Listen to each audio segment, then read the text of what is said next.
Salut à tous et bienvenue dans ce nouvel update lecture.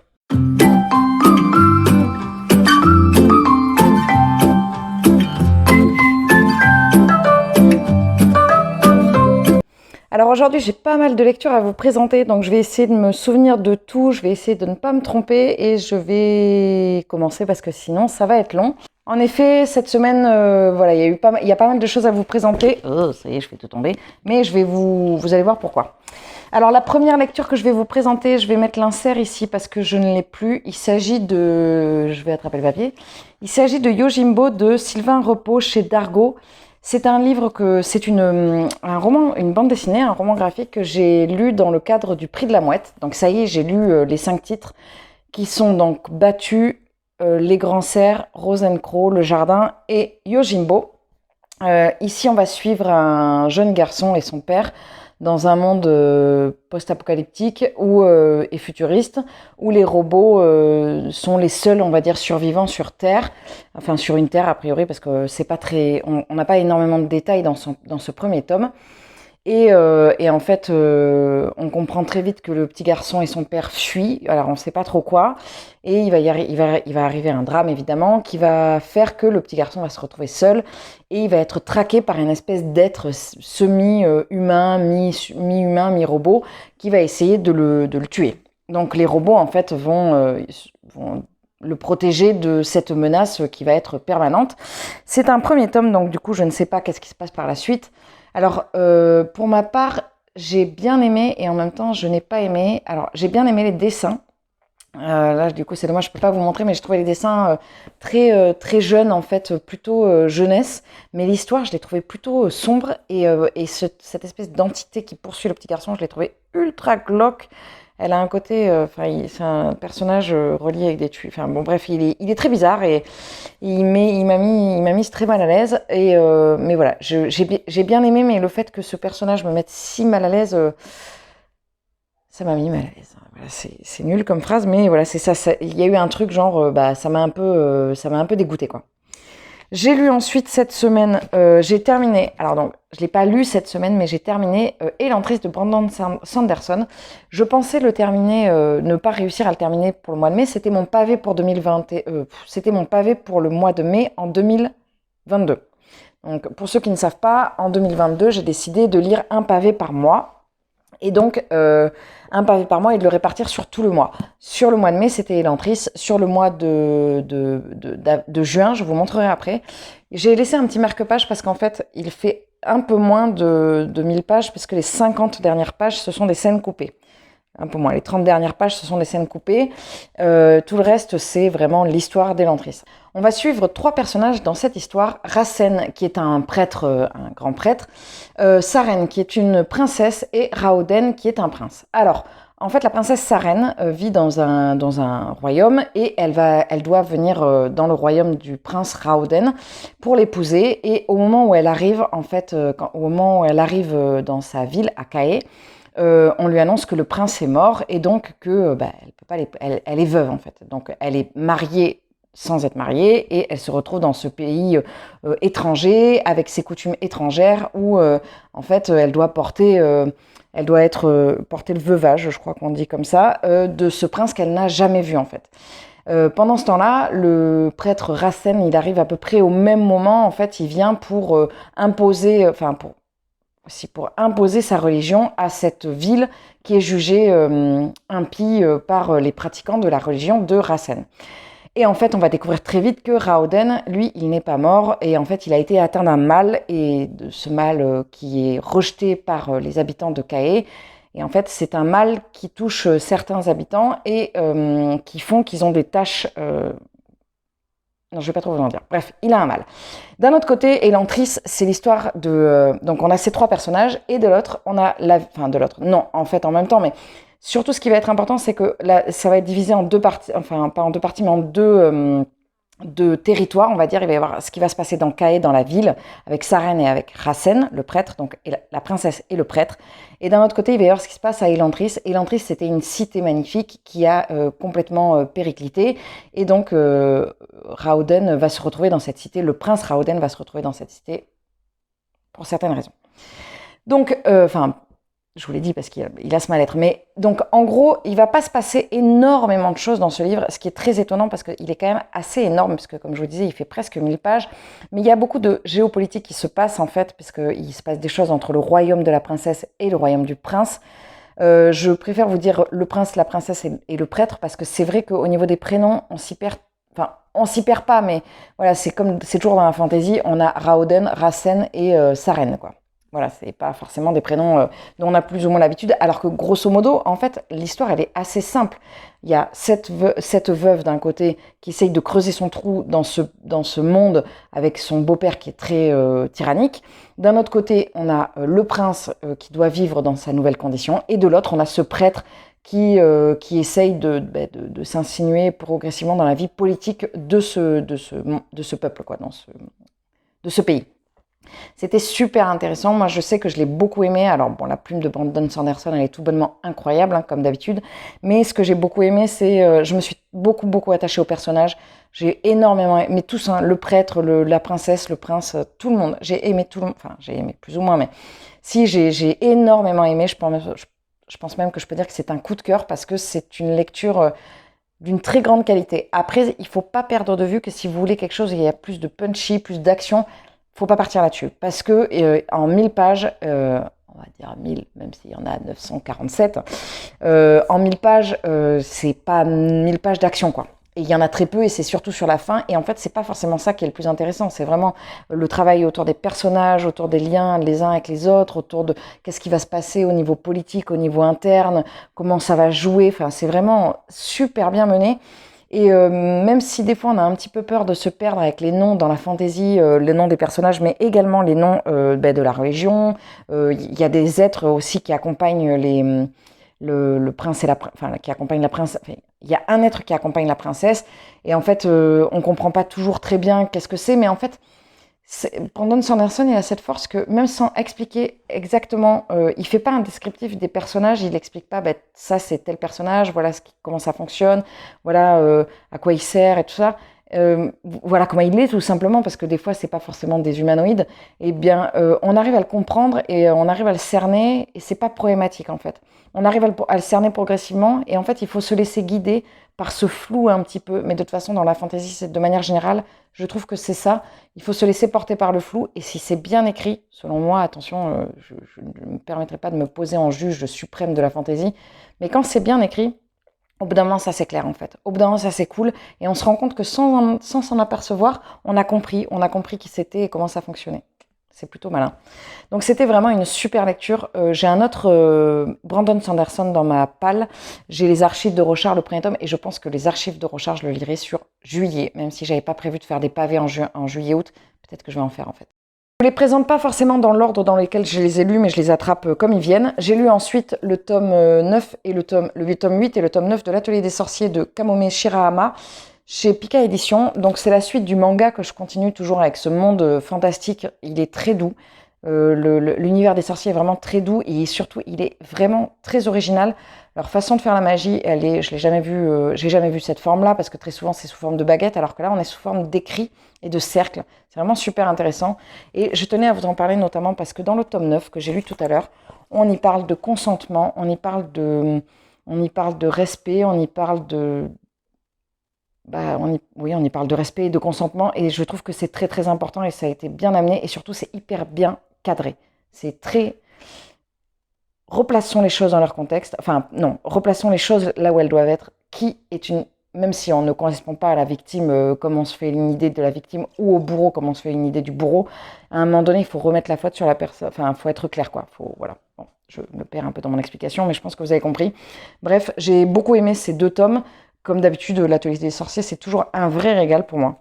Ensuite, pour ceux qui ont suivi en vlog, j'ai eu un début de semaine très chargé, très compliqué, et j'étais dans l'obligation de me poser jeudi, parce que sinon je pense que j'aurais pas tenu la fin de semaine.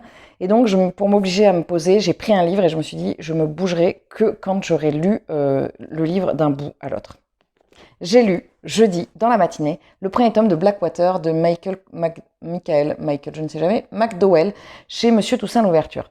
Oui, je fais comme tout le monde, j'ai lu ce livre, voilà. Mais après, j'ai pas de problème avec ce côté. Des fois, j'aime pas forcément dire que je suis un mouton parce qu'en fait, c'est pas grave de suivre la hype. Des fois, je me fais hyper par un truc que tout le monde lit et en même temps, des fois, ça va pas du tout me donner envie. Donc, j'ai pas forcément de, voilà, j'ai pas de, je suis en accord avec moi-même par rapport à ça. Et surtout, je pense que faites comme vous le sentez et pas comme, enfin, voilà, chacun fait comme il veut. Moi, je sais que je ne vais pas aller dans le sens inverse quand tout le monde va dans un sens, juste pour aller dans le sens inverse. Voilà. En gros, j'ai vu le pitch et je me suis dit, en fait, ça me donne envie, quoi.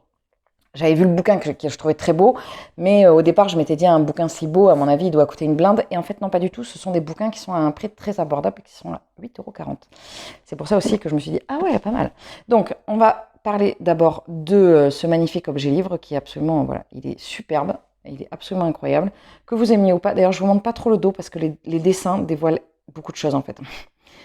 Voilà. Donc, il est absolument superbe. On va suivre ici une petite ville, la ville de Perdido, au sud de l'Alabama, qui vient d'être victime, je ne sais pas si on dit qu'une ville est victime, mais qui vient en tout cas de subir un dégât monumental des eaux. Et en fait, il y a eu une énorme crue, et donc l'eau a envahi littéralement la ville. Et on va suivre des personnages qui vont d'abord errer un petit peu dans un canoë-kayak pour essayer de... Enfin, un canoë-kayak, j'en sais rien, un canoë en fait.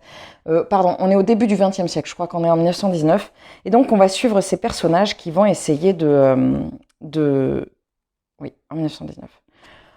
Qui vont essayer de voir si il reste des gens coincés ou des vivres pour voir s'ils peuvent récupérer quelque chose. Et en fait, ils vont arriver devant un hôtel particulier et quand ils regardent par la fenêtre, il y a une jeune femme dans cette chambre qui leur dit qu'elle est là depuis un certain temps et donc que elle aimerait bien être secourue. Donc eux, ils trouvent ça assez étrange parce que comment elle a fait pour survivre pendant 4 jours alors qu'il y a de l'eau partout et que qu'est-ce qu'elle a mangé, qu'est-ce qu'elle a bu, comment ça se fait qu'elle soit pas salie, enfin c'est pas très clair. Donc il y a une petite touche de mystique et en fait on va suivre la vie de cette ville de Perdido et la vie de cette jeune femme qui s'appelle Elinor Damer, qui donc va venir progressivement prendre une place très importante au sein de cette ville. Alors en soi, c'est pas extraordinaire au niveau du pitch, c'est-à-dire c'est juste voilà une jeune femme, mais ce qui va faire en fait le petit bonus, je trouve, c'est le fait qu'il y ait cette part un petit peu fantastique qu'on peut retrouver un petit peu des fois dans les Stephen King. Je l'ai déjà vu comparé à un Stephen King, et moi j'ai trouvé il y avait de ça. Il y a un rythme assez lent, il y a un côté un petit peu... Alors attention au niveau du langage, des fois, on est en 1919 dans l'Alabama, donc il y a quand même la ségrégation raciale qui est encore là. Et des fois, il y a des termes utilisés qui peuvent être choquants parce qu'on les utilise plus aujourd'hui, heureusement. Mais c'est un livre qui n'est pas récent en fait, il date des années 80 je crois. Donc du coup, aujourd'hui, voilà, 83 aujourd'hui, ce serait écrit un peu différemment ou peut-être qu'il y aurait un petit truc en amont expliquant une petite contextualisation. Voilà. Et en fait, moi j'ai beaucoup aimé parce que vraiment je l'ai lu comme un feuilleton. Je l'ai comparé déjà dans mon vlog à l'ambiance que j'avais pu voir dans, par exemple, Minuit dans le jardin du bien et du mal ou dans l'ambiance de Associé contre le diable. Cette espèce d'ambiance un petit peu malsaine et un petit peu oppressante qu'on va trouver du côté fantastique. Et on sait qu'il se passe des choses, on sait qu'il va se passer des choses, on sent une espèce de tension sous-jacente, mais on ne peut pas vraiment la décrire, on ne sait pas pourquoi, on ne sait pas comment, on sent qu'il commence à y avoir des trucs qui se jouent. Et à la fin du bouquin, on sent que ça commence à sentir pas très bon à Perdido. Donc j'ai beaucoup aimé, donc évidemment, vous pouvez voir la suite ici. Donc, comme j'ai beaucoup aimé le livre et que j'ai beaucoup aimé le fait de me poser pour vraiment prendre le temps de lire, j'ai fait une petite entorse à mon no-buy et je me suis dit, je m'achète le tome 2 et le tome 3, je me poserai et je prendrai le temps de les lire comme ça, un tome par jeudi. Si je m'étais écoutée, j'aurais enchaîné tout de suite avec le tome 2, ce que je ne fais jamais, mais là j'avais vraiment trop envie, mais je me suis dit non, laisse-toi un petit peu le temps de déguster cette saga. Le dernier livre que je vais vous présenter, c'est Un palais d'épines et de roses de Sarah Gimas chez La Martinière Fiction. Donc ça, c'est un livre young adulte que j'avais commencé il y a un moment. J'ai pas tout lu cette semaine. J'ai pas lu le Stephen King cette semaine, pas le Stephen King, le Brandon Sanderson en entier cette semaine. Et j'ai pas non plus lu celui-ci en entier, mais je les ai lus J'ai fini l'autre cette semaine et celui-là, je l'ai lu en bonne partie cette semaine. Bref, j'arrête de dire semaine. Ici, on est sur une réécriture de La Belle et la Bête. C'est comme ça que moi, je l'avais beaucoup, enfin, comme on l'avait vendu. Et en fait, je trouve que on est très vite fait, très sommairement, le pitch de départ sur une réécriture de La Belle et la Bête. Alors vraiment très, très, très vite fait. On va suivre ici une jeune fille qui s'appelle Feyre, qui, je crois, je cherche le nom, Feyre, oui, c'est ça, qui vit dans pas une échoppe, mais qui vit dans une petite bicoque avec son père et ses deux sœurs. Ils étaient nobles et en fait ils ont tout perdu, donc ils se retrouvent à vivre dans cette chaumière de rien. Feyre, c'est elle qui chasse pour les nourrir, pour récupérer les peaux, pour les vendre, pour les troquer. Enfin, c'est vraiment la misère, quoi. C'est la cata. On est dans un monde fantastique où où le monde est divisé en deux avec un monde un peu, voilà, il y a une terre des mortels et la terre en haut. Donc en gros, les humains ont ça et le reste des êtres vivants ont la partie du sud, les trois quarts de la partie du sud. Et en fait, donc elle vit là avec son père et à un moment donné, elle voit une biche et il y a une espèce de loup. Elle voit bien que c'est pas un loup, mais on comprend pas très bien ce que c'est. Un loup qui est aussi autre chose, qui essaye de traquer cette biche et en fait, elle se retrouve à tuer le loup pour pouvoir récupérer la biche, en fait tuer la biche et pouvoir se nourrir et nourrir sa famille. Et en fait, en faisant ça, elle se retrouve prisonnière d'un grand seigneur parce que quand on tue un fae, donc c'est le loup, c'est un être un être lycanthropique, je pense qu'on dit comme ça, c'est-à-dire qu'il est humain et loup. Quand on tue un être de cette espèce, on est obligé d'aller le remplacer pour faire voilà, pour faire le remplacement. En gros, c'est là-dessus que s'arrête le pitch pour moi, le pitch de La Belle et la Bête, parce qu'après, Feyre va donc se retrouver dans le royaume de Tamlin, où elle va voir qu'il y a une malédiction. Bon, d'accord, ok, ça c'est aussi La Belle et la Bête, le côté malédiction. Mais après, ça va s'arrêter là, parce qu'il y a tout un monde qui est construit autour de ces êtres. Il y a des cours, il y a des jeux politiques qui se jouent, tout ça. Et donc, on n'est plus du tout sur l'histoire de La Belle et la Bête, quoi. Ne vous attendez pas à trouver un chandelier vivant, ni à trouver Big Ben. Hein. C'est pas la peine, vous ne les aurez pas. Alors, cette lecture m'a un peu gavée au début parce que young adulte, parce que j'étais sur un autre young adulte, parce que je trouvais le livre très cucu et en fait j'ai compris que ça l'était parce que c'était une romance. Voilà, une fois que j'ai compris que j'étais en train de lire une romance, je me suis détendue. Je savais que j'allais lire une histoire d'amour, quoi. Même si je le savais depuis le départ, hein, mais je sais pas, j'avais pas connecté les fils, voilà, j'avais pas. Pour moi, c'était pas une grande évidence. Donc une fois que j'ai bien défini ça, ça allait beaucoup mieux. Et en fait, une fois que j'ai défini ça, le livre après a un autre tournant, c'est-à-dire, on va dire à la moitié, un tout petit, je dirais un chouïa plus que la moitié. On part vraiment sur une autre dynamique, quelque chose de plus intéressant. On découvre un petit peu plus l'univers et là vraiment on rentre dans le monde. En fait, la première partie elle est trop introductive et trop ciblée sur cette histoire d'amour qui est cucu, mais alors voilà. Bon, bref. Après, je suis pas une grande fan des histoires d'amour. Elles sont peut-être toutes un petit peu comme ça à l'eau de rose, mais voilà, c'est pas ma tasse de thé, quoi. Mais en tout cas, je lirai la suite avec plaisir parce que du coup, j'ai bien accroché à l'univers et j'ai envie de savoir comment ça va se passer par la suite. C'est tout pour mes lectures de cette semaine. Au niveau de mes lectures en cours, j'ai commencé Le mec de la tombe d'à côté de Katharina Mazetti chez Babel Noir. Alors, je suis désolée, je pense que vous entendez peut-être, j'ai des petits chatons qui font du bruit à côté. Je suis désolée, ils viennent de voir leur mère, donc ils ont faim. Là aussi, on est sur une histoire d'amour, mais on est sur quelque chose de beaucoup plus cynique et pour l'instant, j'accroche beaucoup.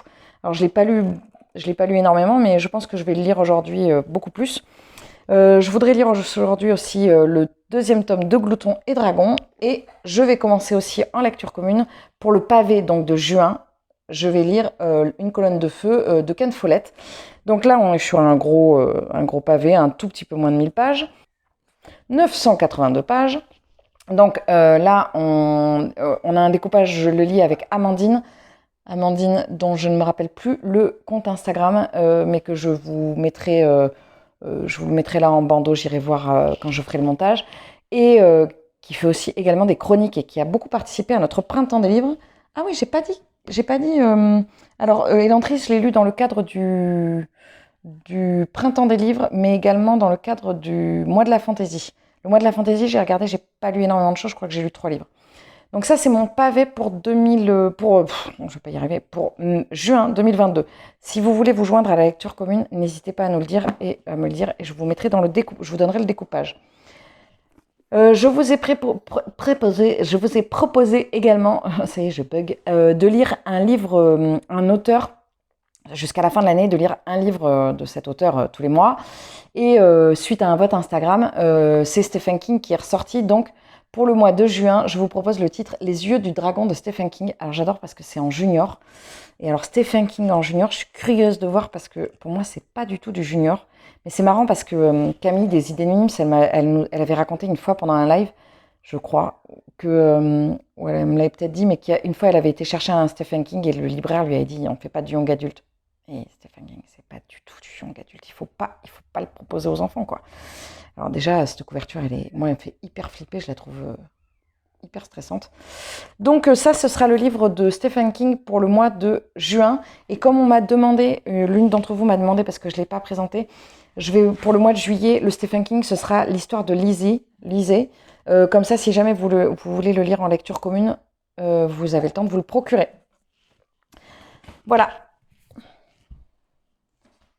Voilà, c'en est tout pour ce point lecture qui a été quand même assez fourni, qui a été très positif parce que j'ai beaucoup aimé toutes mes lectures, c'était vraiment très très chouette.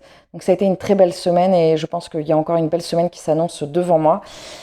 Si vous avez lu certains de ces livres ou si certains vous tentent, n'hésitez pas à me le dire en commentaire.